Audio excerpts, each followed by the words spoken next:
আসসালামু আলাইকুম ওরহমতুল্লাহি ওবারাকাতু। কেমন আছেন বন্ধুরা? আশা করি আল্লাহর রহমতে সবাই ভালো আছেন। আমি আলহামদুলিল্লাহ বেশ ভালো আছি। তো প্রতিদিনের মতো আবারও চলে আসলাম নতুন আরেকটি ভিডিও নিয়ে।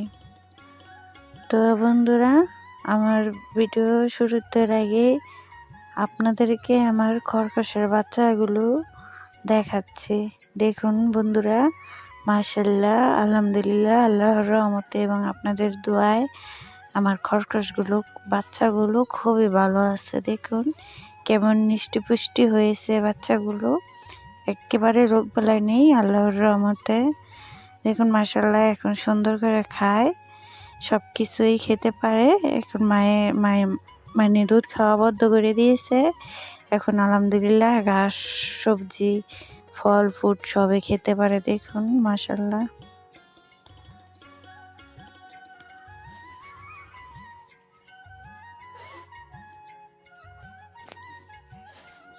তো বন্ধুরা, এই খরগোশগুলো নিয়ে আমি অনেক চিন্তা করেছিলাম, যেহেতু শীত, ঠান্ডা না হওয়া নাকি লেগে যায়। না বন্ধুরা, একটু ঠান্ডা লাগেনি, আল্লাহর রহমতে সুস্থই আছে। বলতে বলতে শীতে চলে যাইতেছে।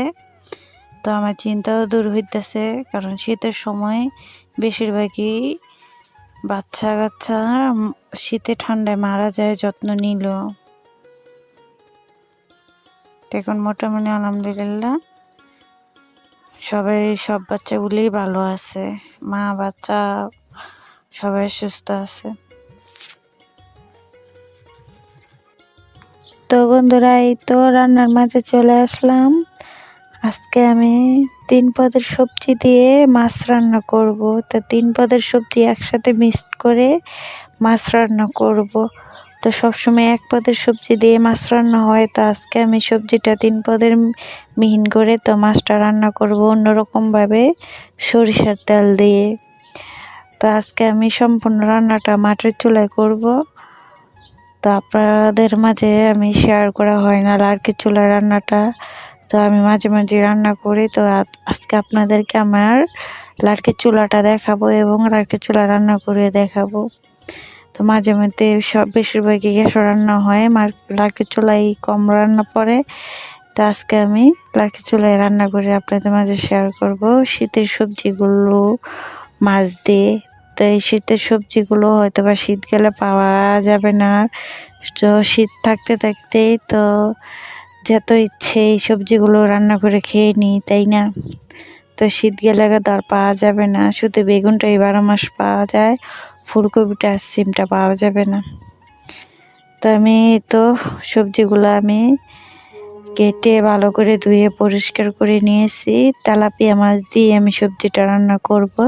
বন্ধুরা, এই তো চুলার মাঝে চলে এসেছি। তো জালটাও আমি ধরিয়ে দিয়েছি। তো এর মাঝে আমি কড়াই বসিয়ে দিয়েছি রান্না করার জন্য, ওদিকেও আরেকটা কড়াই বসিয়ে দিয়েছি মাছ ভাজার জন্য, আর এদিকে তরকারিটা রান্না করার জন্য প্রথমে আমি সরিষার তেল দিয়েছি, তারপরে পেঁয়াজ কাঁচামরিচ দিয়ে দিয়েছি তেলের মধ্যে। তো এই পেঁয়াজগুলো বাদামি কালার হলে আমি সম্পূর্ণ মশলা দিয়ে আমি কষিয়ে নেব। তো ওদিকে মাছটাও আমি তেলের মধ্যে দিয়ে দিই, তেলটা গরম হয়ে গেছে ভাজার জন্য। তো আমি দুই কড়াই বসিয়ে দিয়েছি, এক চোখে মাছ ভাজতে, আরেক চোখে তরকারিটা রান্না করতে।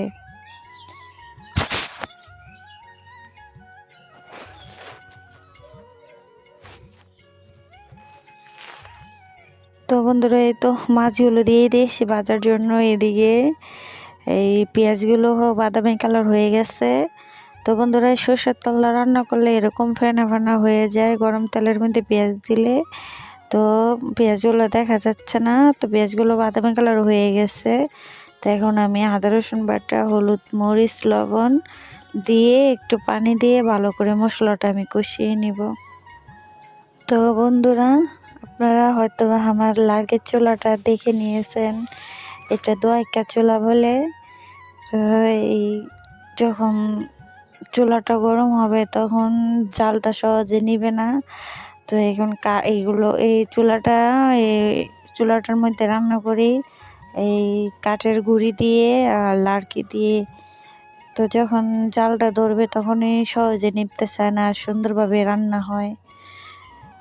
তো লাড়কি চুলায় দুজন মানুষ, তো তাই লাড়কি চুলায় সহজে আসি না, মাঝে মধ্যে আসা পড়ে। তো বেশিরভাগই গ্যাসের চুলায় রান্না হয়।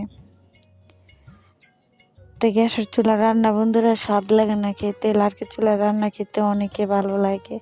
তো আমার বাবার বাড়িতে গেলে এই লাড়কি চুলায় রান্না মানে খাই সব সময়। তো বাবার বাড়িতে মানুষ বেশি, তাই লাড়কি চুলায় রান্না করে সবসময়। গ্যাসের চুলা আছে, যখন টুকিটাকি ঝালমুল তরকারি দিতে হয় বা কম রান্না পড়ে তখন গ্যাসের চুলায় রান্না করে, আর যখন বাড়ি রান্না পড়ে তখন লাড়কি চুলায় রান্না করে। তো আমার বাবার বাড়িতেও এরকম একটা চুলা মা বসিয়ে নিয়েছে। তো বন্ধুরা এই তো মশলাগুলো আমার কষানো হয়ে গেছে। তো এইবার আমি তরকারিগুলো দিয়ে দিয়েছি। তরকারিগুলো দেওয়ার পরে একটু পানি দিয়ে আমি ভালো করে এই সবজিগুলো কষিয়ে নিব। তো বন্ধুরা সবজিটা যত কষাবেন তরকারিটা ততই মানে খেতে ভালো লাগবে, স্বাদটা ততই ভালো লাগবে। তো ওদিকে আমার মাছ ভাজা হয়ে গেছে মনে হয়। তো মাছগুলো আমি নামিয়ে নিয়ে এই কড়ার মধ্যে আমি ডাল বোনাটা বসিয়ে দেব।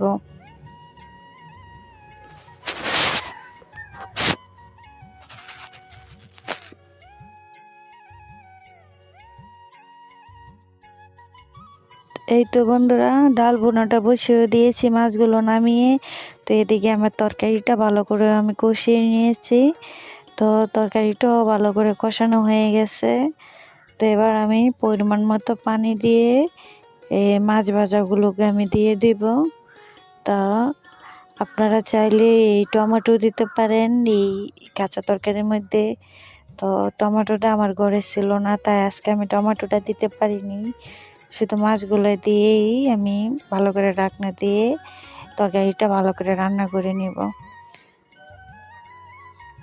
তো বন্ধুরা এরকম নানান পদের সবজি দিয়ে মাছ রান্না করলে খেতে মজাই লাগে। তার এক পদের মাছ দিয়েই সবসময় রান্না করি আমরা, তাই না? তো আপনারা 2-3 পদের সবজি দিয়ে একসাথে মাছ রান্না করে খেয়ে দেখতে পারেন বন্ধুরা, খুবই ভালো লাগবে। তো বন্ধুরা আমি সবসময় খাবারের পরে আপনাদের মাঝে ভিডিও করে শেয়ার করি, মানে ভিডিও করে রাখি, তারপরে খাবারের পরে এই আপনাদের মাঝে আমি শেয়ার করি পরে ভয়েস দিয়ে।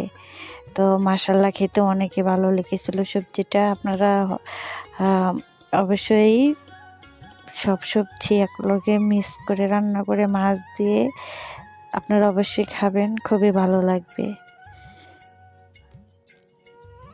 তো শীত গেলে এই পাতাকপিটা ফুলকপিটা পাতাকপি সিম পাওয়া যাবে না, তাই না? তো শীত শীত তো বলতে বলতে বন্ধুরা চলেই যাইতেছে, তাই না? তো শীত আসলে আমরা বলি কবে গরম আসবে, আমাদের গরম মানে শীত সহ্য হয় না। আর গরম আসলে আমরা শীতকে খুঁজি যে কবে শীত আসবে, গরমটা কবে যাবে, এটাই। তো দুনিয়ার ভিতরে ঠান্ডাও আল্লাহ দেয়, আবার গরম আল্লাহ দেয়, তাই না? তো মাঝে মাঝে দিলে মানুষের সুখে আল্লাহর নামটা ভুলে যাবে। তো যখন প্রচুর গরম পড়ে তখন আল্লাহকে সবাই ডাকে যেন শীত আসবে কবে। যখন শীত পড়ে প্রচুর তখন আল্লাহকে সবাই ডাকে গরম আসবে কখন।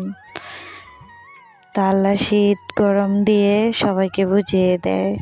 তাই মরার পরে এতে তাপের মধ্যেও থাকতে হবে, এতে ঠান্ডার মধ্যেও থাকতে হবে। ভালো যদি আমল নিয়ে যেতে পারি মরার পরে, তো আল্লাহ সবাইকে জান্নাতে প্রবেশ করাবে এবং শান্তি মতো সবাই থাকতে পারবো মরার পরও, যদি আমলটা নিয়ে যেতে পারি। আমাদের ইমানটা ঠিক থাকে যদি 5 ওয়াক্ত আমরা সবাই নামাজ পড়ি, তাই না?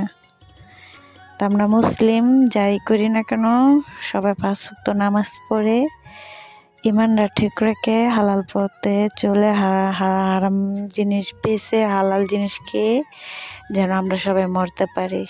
এই তো বন্ধুরা, আপনাদের সাথে কথা বলতে বলতে অনেকই কথা বললাম। এদিকে তরকারিটা রান্না করা হয়ে গেছে, ডালটাও ভুনা করা হয়ে গেছে। এই তো আমি ধনেপাতা দিয়ে তরকারির মধ্যে 2 মিনিট জাল করে এই তো নামিয়ে নিয়েছি। এখন পরিবেশন করেও নিয়েছি। দেখুন মাশাআল্লাহ, তরকারিটা খুবই সুন্দর হয়েছে, কালারটাও খুবই সুন্দর হয়েছে। দেখুন, তো পরিবেশনই তো করে নিয়েছি। তো আজকে আমার এই সবজি রান্নাটা মাটির চুলায় কেমন হয়েছে অবশ্যই কমেন্টের মধ্যে জানাবেন।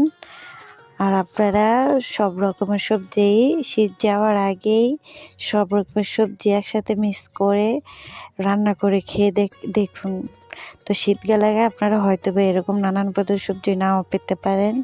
তো শীত যাওয়ার আগে আপনারা একবার হলো সব রকম সবজি দিয়ে মাছ রান্না করে খেয়ে দেখতে পারেন।